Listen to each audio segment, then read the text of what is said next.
Can I have everyone's attention? Welcome, everybody. This has been a night of birthday parties, and as we know, Michelle Obama was having her birthday party down the street. And we know, and so we're very pleased that all of you are here, and those of you who got invited to both decided to come here. I'll give you a hint that that party is supposedly going from 9 to 12. So there's still time for you to take your car out of the garage, and if I will give you a parking sticker, and go over to the White House. All right. But don't go yet. We're very pleased that so many of you could come today, and we're especially pleased that Norman and Karina and Eli and Will came from across the GW Bridge.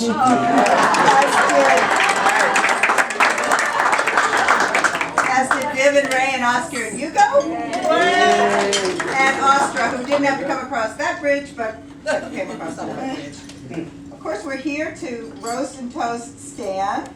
He's a man who's had 3 careers and lived in 4 communities, which are St. John, New Brunswick, where he's still the CBC's man in Washington, Montreal, New York, and since 1977, right here in Washington.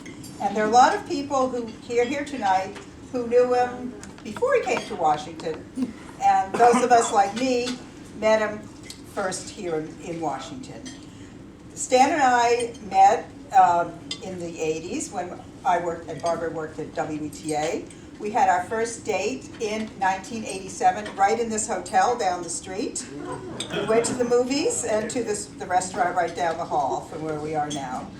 It wasn't a very happy time in Stan's life. He was adjusting to life without his beloved Barbara and trying to figure out how to fend off the many hostesses, especially from the synagogue, who were trying to fix him up with their friends.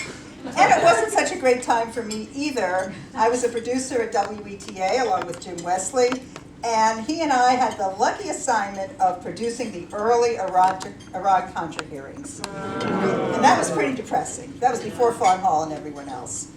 But since our first date, right here in this hotel, Stan and I have had many wonderful years together. We've shared a lot of adventures and travels all over the world. And if any of you have ever traveled with Stan, you'll know 2 things. Before you go, he'll create an exhaustingly detailed itinerary. Nothing can be left to chance. And he does not travel lightly. The first vacation we took together was a 10-day car trip to Maine.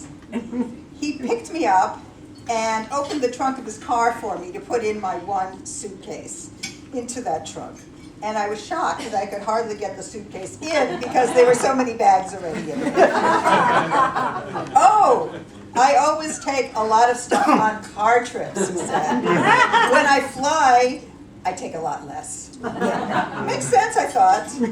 However, when we left on our first airplane trip, most of those same bags came along.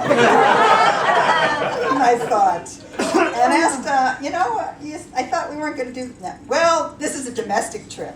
When I'm flying internationally, that's when I take a lot less. But guess what? When we left for our first international trip, guess what was along? I've just learned to love those suitcases, and I'm really glad they now have wheels on them. Besides sharing great adventures, we've created a home together and raised our beautiful Hannah, who's here tonight. Stan has shared with me the joys of parenthood and grandparenthood.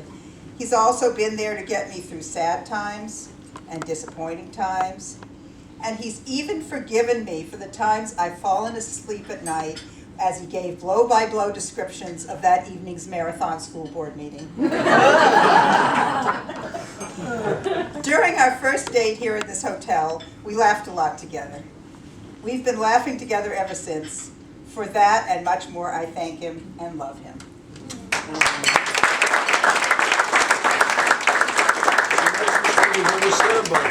It's now time for some of you to share your memories and favorite anecdotes. But first, I want to recognize somebody to press a button for Okay. a very special presentation.